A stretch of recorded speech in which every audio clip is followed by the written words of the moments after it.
तक अपने घोंसले में नहीं आ जाता तब तक पक्षी का उड़ना बंद होता ही। विषयाकाश मंडल में संकल्प विकल्प अनादिकाल से उड़ रहा है, तो इसलिए नात्र पे दजते हिरण्यकश्यप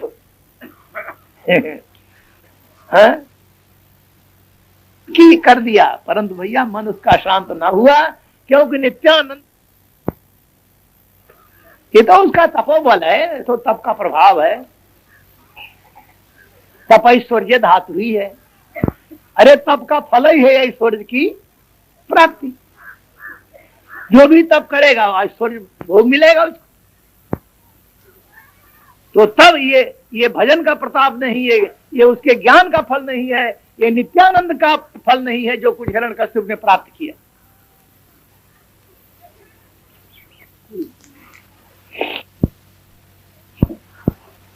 मजा आ गया जी। ना तृपेद जितेंद्रिया, कम से कम लक्ष्य का तो पता लगे कि हम चाहते क्या है, हमारा लक्ष्य क्या है। और फिर ये भी देखो, पानी का एक कतरा, एक बूंद इस बात का प्रमाण देता है कि कहीं न कहीं इसका सागर भी है। तो संसार के शब्दादिक विषयों में जो क्षण मात्र के लिए सुख मिलता है, तो कहां का कतरा है ये कहां का कतरा है, ये कहां का बूंद है।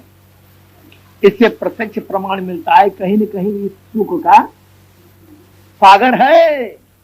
हाँ, तो बताइए, जब क्षणिक आनंद में मन विभोर हो जाता है, का सागर मिल जाएगा तो फिर कहीं नहीं क्या।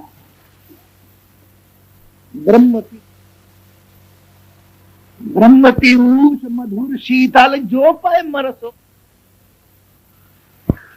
ब्रह्मति ऊष मधुर शीतल जो पाए मनसो रस पावे। अरे सौकत मृग जल रूप विषय कारण निष्बातर भावे। मृगा जो है, अरे भैया मृग तृष्णा के जल के लिए कब तक दौड़ेगा, जब तक उसको वास्तविक जल, असली जल ना मिलेगा, तभी तक तो दौड़ेगा ना। तो ये मन रूपी जो मृगा है, मन की उपमा मृगा की क्यों दी गई। जैसे मृगा की नाभि में कस्तूरी तो रहती है, परंतु वो बेवकूफ जानता नहीं, वो जानता है कि ये सुगंध कहीं और जगह से आ रही है।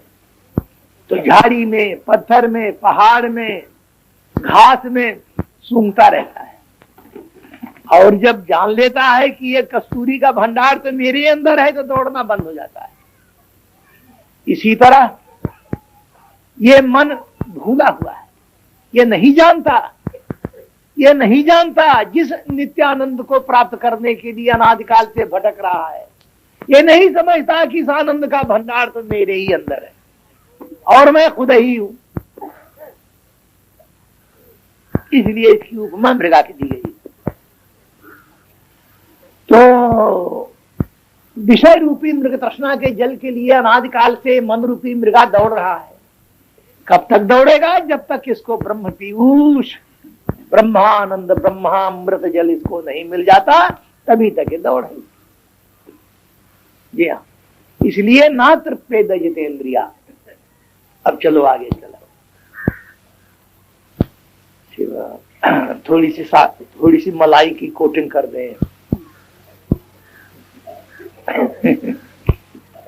हाँ जी,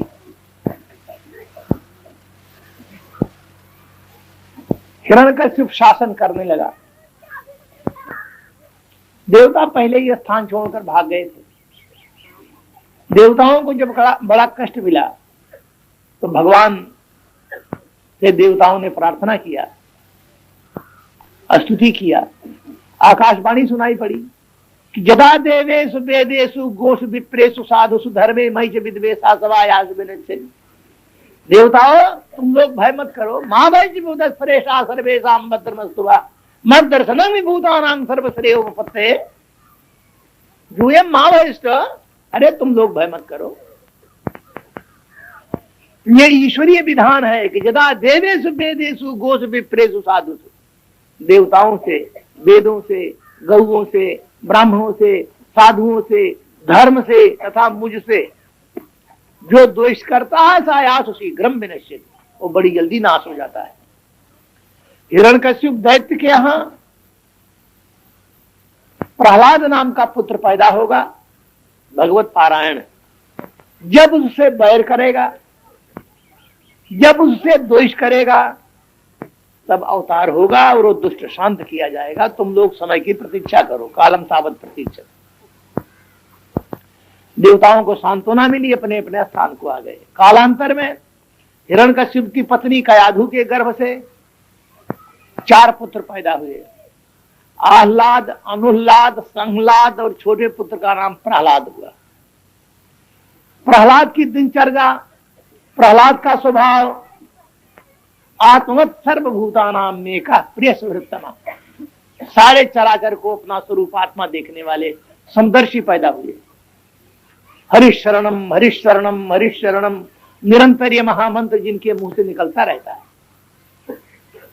हिरण्यकश्यप ने प्रहलाद का स्वभाव देखकर, 5 वर्ष के थे प्रहलाद, स्वभाव देखकर दैत्य कुल के आचार्य भगवान भृगु के पुत्र संदारमक को बुलाकर एकांत में समझाया कि महाराज, तुम तो हमारे कुल के पुरोहित हो, दैत्य कुल के आचार्य हो, तो ये जो बालक प्रहलाद है, 3 तो बड़े योग्य दिखाई दे रहे हैं, परंतु ये चौथा लड़का जो प्रहलाद है, इसकी परपक्षिणी बुद्धि मैं देख रहा हूं।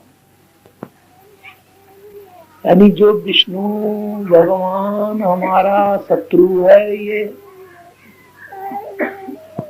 हाँ, तो ऐसा ना हो कि ये बीमारी आगे चल के बढ़ जाए, तो अपनी पाठशाला में कृपा करके ले जाइए और इसे पढ़ाइए।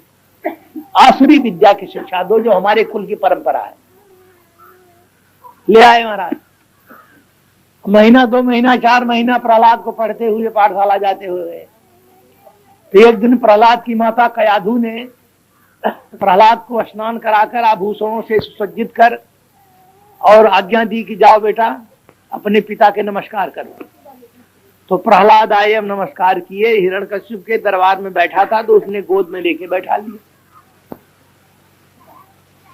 तब प्रक्ष कथ्यताम वत्स मन्यते साधु जद भगवान, बेटा प्रहलाद, तुमको पाठशाला में जाते कई महीने हो गए, अच्छा फिर तुम्हारे गुरुजी ने तुम्हें क्या पढ़ाया है, आज पाठ सुनाओ यार, बताओ तो सही। तो प्रहलाद कहते हैं, अच्छी बात है पिताजी, सुनिए जो मैंने पढ़ा है। तत्साधु मन्ये सुरवनुज देना सदा समुद्वेग्न दियाम सद्ग्रहा हेत्वात्मपातं गृहमंदकूपं वनं गतो जद्धरिमाश्रयेत तत्साधु मन्ये सुरवर्ज देहिना सदा समुद्विग्न धियाम सद्ग्रहा हित्वात्मपातं गृहमंदकूपं वनं गतो जद्धरिमाश्रयेत।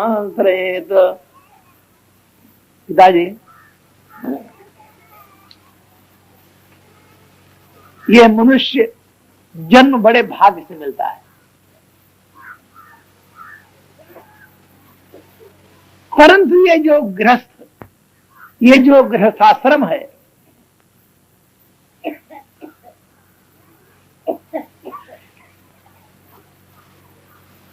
इसमें कुछ न कुछ विक्षेप,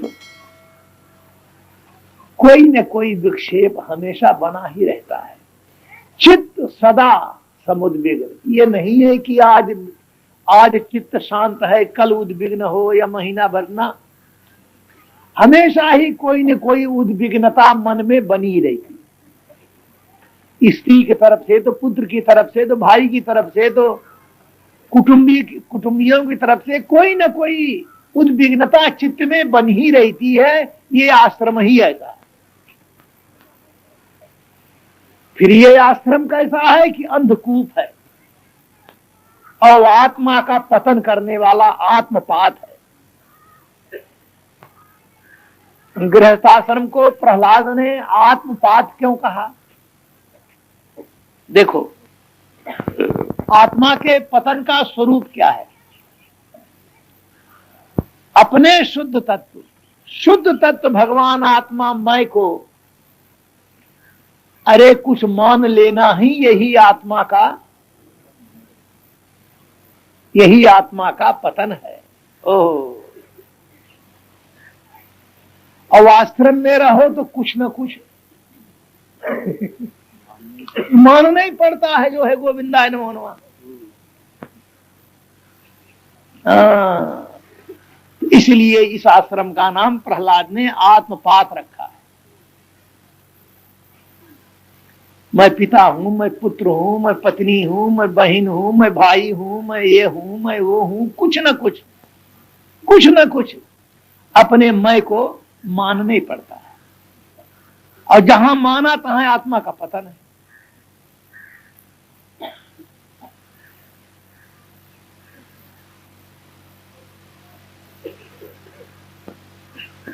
लिखो सूत्र, मान्यता का पर्याय प्रपंच है।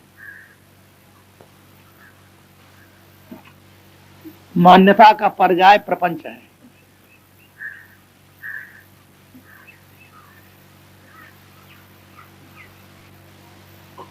गुफा में बैठना प्रपंच का त्याग नहीं है।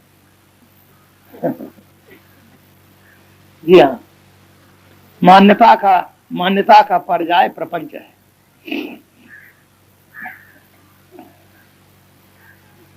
कुछ भी अपने को मानो, यहां तक ब्रह्म ही क्यों ना मानो। मैं ब्रह्म हूं, ये भी प्रपंच ही है। अरे झंझट है और क्या है? तुम्हें मुसीबत क्या पड़ी ब्रह्म मानने की? अरे जो हो वही रहो भाई। ब्रह्म की कलई क्यों करते हो मैं पर?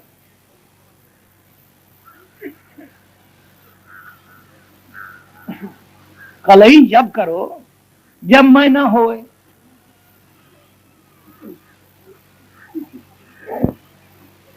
ये बात तो इसलिए आत्मपात है। ये आश्रम ही आत्मा का पतन होता रहता है। कुछ न कुछ क्षण प्रतिक्षण मानता ही रहता है क्या। इसलिए इस आश्रम का नाम आत्मपात है। फिर कैसा है? अंधकूप है। अंधकूप किसको कहते हैं? अंधकूप का क्या भाव है? देखो भैया, जैसे कहीं पर बड़ा भारी गहरा कुआं है, बड़ा गहरा कुआं है और चारों तरफ से उस कुएं पर घास जमी है, तो तृण लता करके वो कुआं ढक गया है। माने इतनी लंबी लंबी घास है कि चारों तरफ से वो घास फैल गई है और बाहर से कुआं दिखाई नहीं देता। समझना। अब कोई न कोई पशु चरने के लिए आता है उस कुएं पर घास देखकर, तो आस पास की घास तो चर लेता है, परंतु जब बीच वाली घास जो ऐन कुआं है खास, अब वो पैर अब आगे बढ़ाता है उस घास को चरने के लिए। बस फिर नीचे वो चला जाता है। हरिओम तत्सत। जब गिरा तो फिर निकलना उसमें से इसका मुश्किल।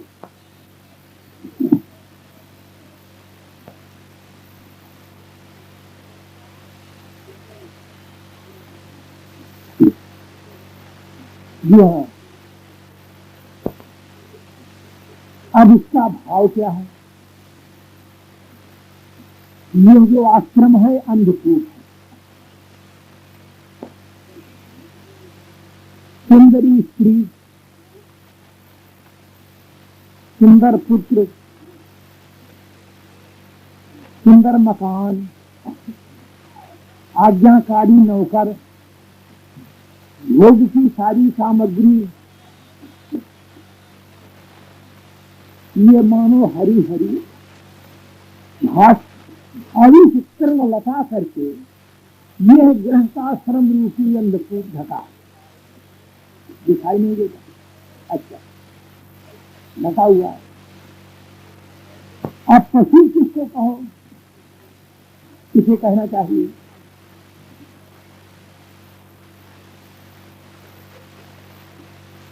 मैं शरीर हूँ, मेरा शरीर है, मैं शरीर हूँ, मेरा शरीर है, मैं जन्मता हूँ, मरता हूँ, मैं जन्मता हूँ, मरता हूँ, स्त्री हूँ, पुरुष हूँ, ब्राह्मण हूँ, क्षत्रिय हूँ, वैश्य हूँ, शूद्र हूँ, ब्रह्मचारी हूँ, गृहस्थी हूँ, वानप्रस्थी हूँ, सन्यासी हूँ, बालक हूँ, युवक हूँ, वृद्ध हूँ, लंबा हूँ, चौड़ा हूँ, ऊंचा हूँ, नीचा हूँ, मोटा हूँ, पतला हूँ, काला हूँ, गोरा हूँ, लूला हूँ, लंगड़ हूँ, अंधा हूँ, पंगु हूँ, काला हूँ, अंधा हूँ, इत्यादि। कीदृशी धारणा जेषाम जीवानाम के सर्वे तस्वा, ऐसी धारणा जिनकी हो उनको कहते हैं पशु बिना सिंह पूछ के। जी हाँ, वो पशु है। अच्छा, फिर देखो,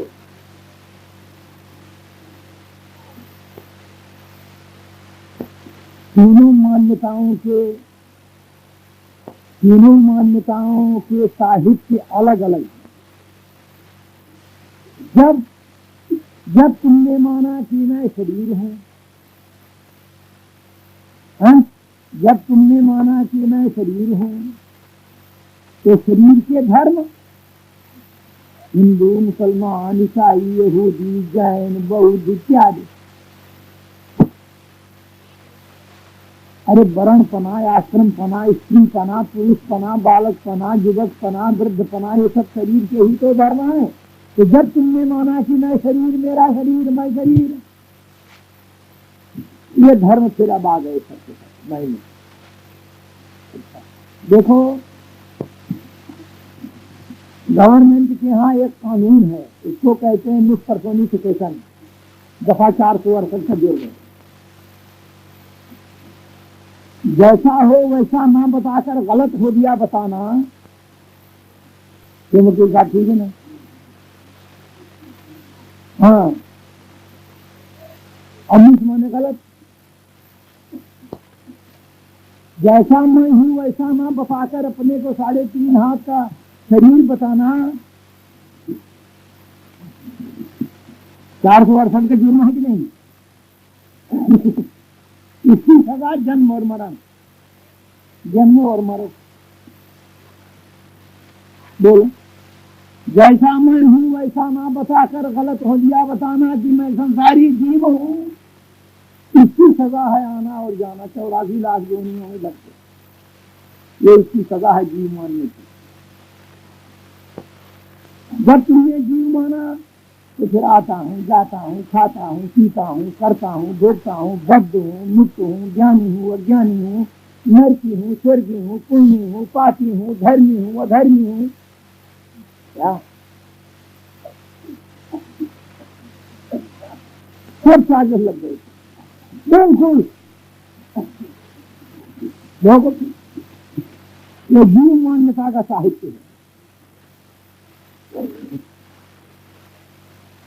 और जैसा मैं हूं वैसा ना बताकर तुमने अकड़ के कहा कि मैं ब्रह्म हूं, ये भी गलत हो गया। अरे मैं तो राम राम राम बच्चा,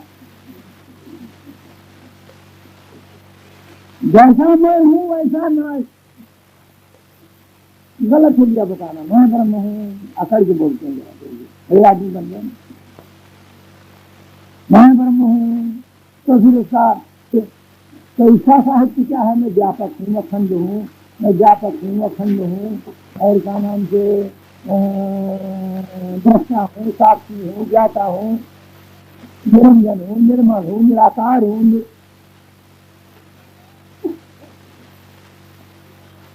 ये ब्रह्म भाव का साहित्य है और इसकी सजा ज्ञान का प्रमाद है। क्योंकि जब तुम कहते हो ब्रह्म हूं तो तुम्हारी दृष्टि में जीव दिखाई दे रहा है, तभी तुम ब्रह्म कहोगे अपने को, क्योंकि जीव दिखाई दे रहा है। अरे जीव की अपेक्षा से ब्रह्म की, ब्रह्म की अपेक्षा से ब्रह्म, तो तुमको बोध कहाँ हुआ भी, जबकि तुमको दूसरा जीव दिखाई दे रहा है। बोध तो उसको कहते हैं कि अरे मैं के सिवाय कुछ न दिखे।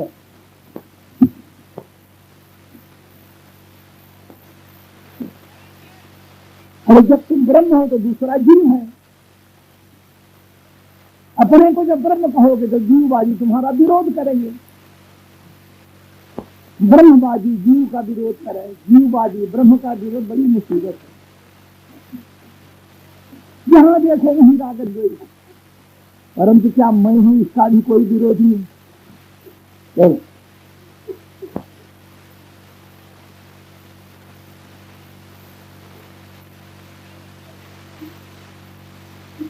मैं हूं इस आत्मदेश में सारे विरोध आकर समाप्त हो जाते भैया। इसलिए ये जो आश्रम है अंधकूप है। जी हाँ, ये जो आश्रम है अंधकूप है। और देहासक्त, वित्तासक्त, दारासक्त, पुत्रासक्त, जो अज्ञानी देहाभिमानी है वही पशु है। क्योंकि यदि कहा जाए कि गृहस्थाश्रम के रहने वाले सभी पशु हैं तो अतिव्याप्ति दोष आएगा। क्योंकि भगवान याज्ञवल्क्य गृहस्थ, वशिष्ठ गृहस्थ, व्यास गृहस्थ, ब्रह्मा गृहस्थ, विष्णु गृहस्थ, शंकर गृहस्थ, राम गृहस्थ और कृष्ण भगवान महागृहस्थ। 16,108 से प्रमाणित है और बाकी को भगवान जाने।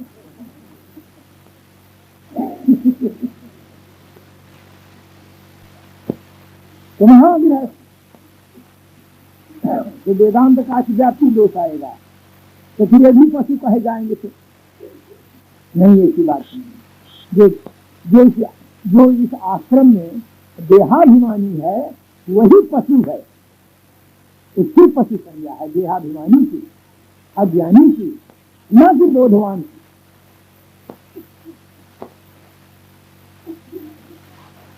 ये इतना सुंदर उपाख्यान है प्रहलादोपाख्यान कि विवेक वैराग्य से लेके और समाज पर्यंत तक का इसके अंदर निरूपण किया गया है। बड़ा सुंदर उपाख्यान है।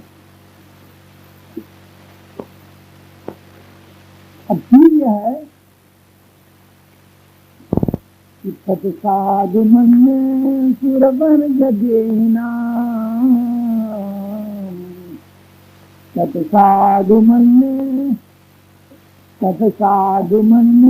सुरवर जगेना, सदा समुद्र नदियाम संग्राम।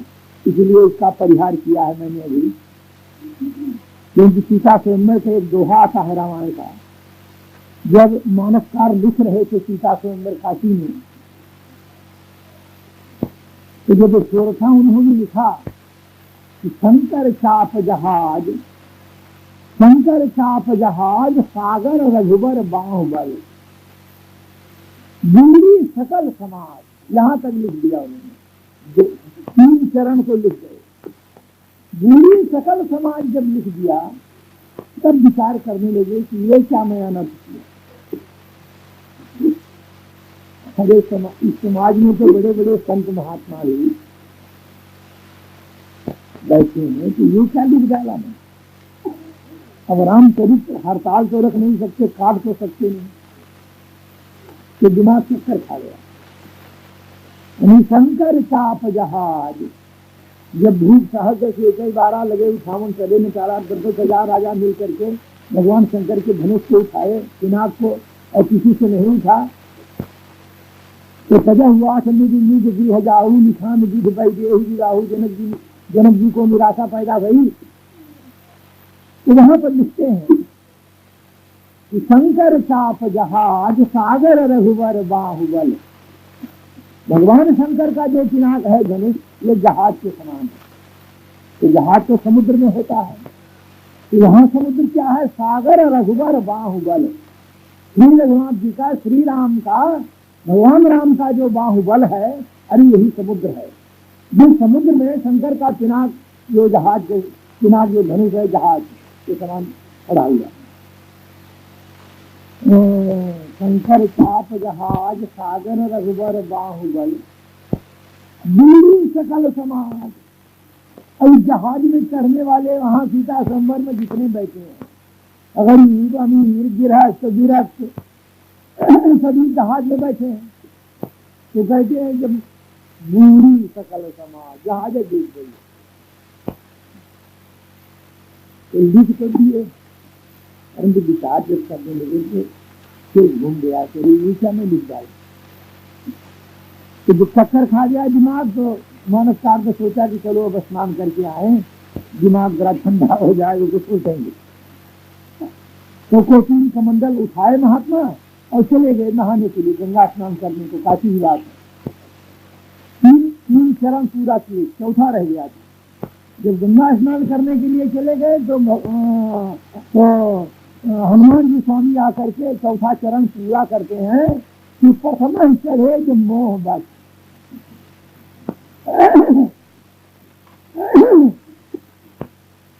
यानी शंकर चाप जहाज सागर रघुबर बाहुबल बूढ़ी सकल समाज प्रथम ही चढ़े जो मोह बस।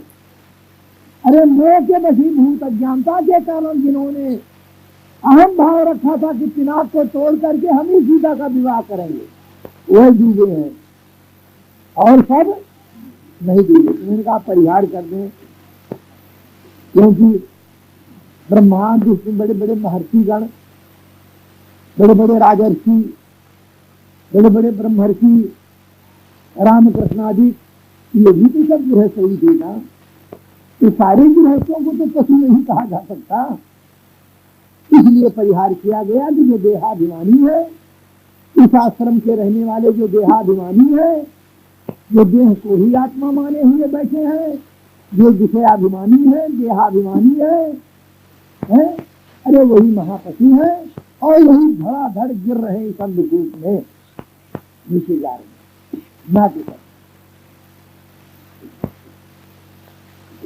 सतसाध मन सुर वर्ग देना, सतसाध मन सुर वर्ग देना, सदा समुद्र नदियाम संग्राम। अरे समाज में जितने कोई सन्यासी है, और गृहस्थों की सन्यासी है, गली जबान से क्यों कहा, कहो ना दूसरे से। अरे बाबा थोड़े बनाना है, सब गृहस्थ बैठे और उपदेश गृहस्थों में दिया जा रहा है। इन्हें जिन्हें सन्यासी हैं, एक दो नहीं के बराबर दिया। अब तुमने कहा कि इन्हें जिन्हें को कहा, तुमने कहीं तो सन्यासी बैठे हैं, तो इन्हें जिन्हें इसलिए कहा कि सन्यासियों को कोई बाजार नहीं लगा हुआ। सन्यासी सम्यक प्रकार से मान्यता भाव को नाश माने त्याग कर दिया है जिसने, उसका नाम सन्यासी। ये सन्यास का अर्थ होता है मेरा। ये बात दूसरी है, बाह्य जगत में कसाय शिखासूत्रहीन कसायधारी को ही सन्यासी कहते हैं। ये जो लक्षणा की गई है सन्यास की, इसको समझने वाले तो जैसे सन्यासी बहुत कम है, ऐसे इसके समझने वाले भी कम है भैया। जी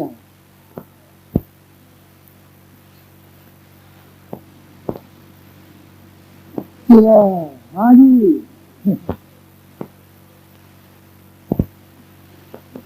सतसाधु मन सुरवर्ग देनाम, सदा समुद्र दियाम संग्राम, इत्यात्मपाठं गृहमन्धकूपम्, धनं गतो जद्धरिमाश्रयेत। इस वैराग्य को सुनकर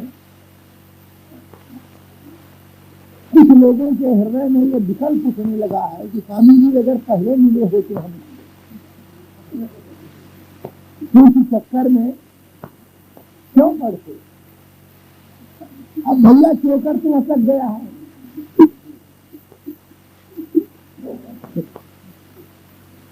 क्या करें स्वामी, बड़े चक्कर में पड़ गए। अगर तुम पहले मिले होते तो खैर अब क्या बिगड़ा, कोई फर्ज नहीं है। ऐसी जिंदगी में गृहस्थ रहने का तुमने ठेका कंट्रैक्ट लिया है क्या? चलो अगर हिम्मत हो तो।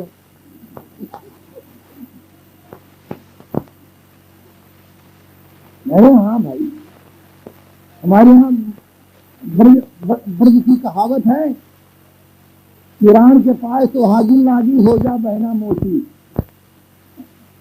इसका मतलब यह है कि जो रानी स्त्री होती है विधवा, इसके सुहागिन स्त्री के पैर छूती है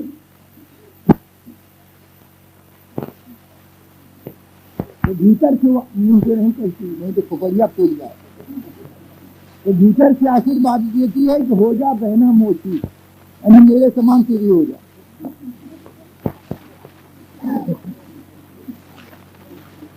कुरान के पास सुहागिन लागी हो जा बहना मोती।